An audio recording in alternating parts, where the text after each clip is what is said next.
हजरत उमर जब नारा लगाते ना तो कैसे किस तरह कांपते। सफीर आते रूम के मिलने के लिए तो कहते जाओ उमर नफल पढ़ रहे हैं, टाइम कोई नहीं। एक दिन अंदर मीटिंग हो रही थी, हजरत उमर मीटिंग में बैठे थे। आपके बेटे मिलने आए अब्दुल्ला इब्ने उमर।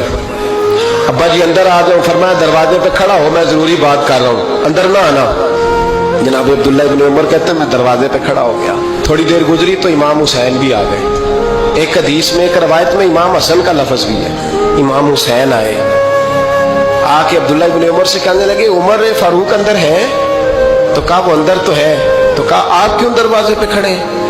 कहने लगे अब्बा जी ने कहा है यहाँ इंतजार करो, मैं कोई जरूरी बात कर रहा हूँ, लेकिन शहजादे मेरे लिए कहा है, मेरे लिए आप जाना चाहे तो चले जाए। इमाम हुसैन कहने लगे अमीरुल मोमिनीन कोई बात कर रहे होंगे, मैं जोहर के वक्त मस्जिद में मिल लूंगा, जोहर का टाइम आएगा ना तो मैं मस्जिद में मिल लूंगा। ये कह के चले गए। हजरत उमर बाहर आए तो हजरत अब्दुल्ला इब्ने उमर से कहा कि कोई आया तो नहीं? अर्ज की हुजूर हुसैन इब्ने अली आए, हुसैन इब्ने अली। तो कहा अंदर क्यों नहीं भेजा? कहा मैंने कहा था बेशक चले जाएं, लेकिन वो कह रहे थे कि मैं जोहर के वक्त मस्जिद में मिल लूंगा। तो सैयदना उमर फारूक फरमाने लगे अब्दुल्ला तुझे तेरी माँ रोए, हुसैन को क्यों वापस भेजा? फिर उमर दुनियादारों के सामने डटना, खड़ा होना उमर पे खत्म है, लेकिन जो अंदर की बात है ना, रूह की, जो अकीदत की बात है, जो वफा का रिश्ता है, उसको कौन समझे? ये जो रूह की मजबूरियां हैं, ये जो वफा की मजबूरियां हैं, इसे लोग क्या समझे? इन्हें क्या पता कि मुर्शद के बेटे के पैर चूमने में हुस्न क्या होता है? इन्हें क्या पता कि जब उस्ताद का बेटा घर में आता है तो दिल करता है मकान बेच के इसे दे दें, इसके बाप की नेकियां बड़ी हैं। जनाब उमर फारूक दौड़े गए, इमाम हुसैन के दरवाजे पे दस्तक दी। इमाम हुसैन बाहर रखा, शहजादे यार मिलने आए थे, बगैर मिले क्यों आ गए? अर्ज की कि आप मसरूफ थे, आपके अपने बेटे भी दरवाजे पे खड़े थे, तो मैं वापस आ गया। इमाम हुसैन कहते हैं उमर जज्बात में आ गए, सर से पगड़ी गिर गई, कहने लगे हुसैन मेरे बेटे का और हुसैन का क्या मुकाबला? क्या उसकी माँ का नाम फातिमा ज़हरा है? क्या उसकी नानी का नाम खतीजतुल कुबरा है? क्या उसके नाने का नाम मोहम्मद मुस्तफा है?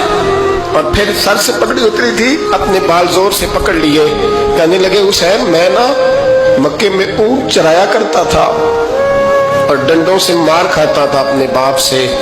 ये जो आज सारी दुनिया में उमर के नारे लगते हैं, ये तेरे नाने का सदका है। शहजादे मेरी वफा और मेरी वफा में जब तेरा दिल करे ना दौड़ के आ जाया कर। उमर तो लोग एक दिन इमाम हुसैन ने आके ना जनाबे फारूक आजम से कहा, खुतबा दे रहे थे बच्चों की तभी शुरू में, पता नहीं क्या बात आई इमाम हुसैन के दिल में, कहने लगे उमर नीचे उतरो, ये मेरे नाना का मिंबर है। तो हजरत सैयदना उमर सुनो, कभी मेरा भी बच्चा आ जाए तो मैं कहता हूँ इसको पकड़ो यार, बच्चों को तो नहीं ना जुम्मों में मतलब जिक्र किया जाता, उतरना मेरे नाने का मिंबर है। जनाब उमर उतर के नीचे खड़े हो गए। तो कहा जाके अपने नाने के मिंबर पे बैठ। तो हजरत उमर रो पड़े, कहने लगे शहजादे मेरे नाने का मिंबर ही कोई नहीं है ही नहीं, ये मिंबर ये मुसल्ले ये तेरे नाने की शान है, मेरे नाने का कोई मिंबर नहीं, तेरे ही नाने का मिंबर है। थोड़ी देर खड़े रहे तो इमाम हुसैन कहने लगे अच्छा कोई नहीं आपके नाने का मिंबर का नहीं? कहा चलो फिर मेरे नाने के मिंबर पे बैठ जाओ, चलो खैर है, कोई नहीं आपके नाने का? कहा नहीं। तो कहा कोई नहीं फिर मेरे नाने के।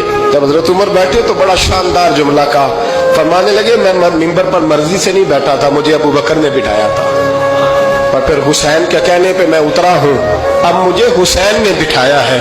अब किसी की जुर्रत है तो उमर को उतार के दिखाए, अब मैं हुसैन का तेरी नस्ल पाक में। यार कितनी बेशर्मी की बात है, लोग इमाम हुसैन को बागी कहे।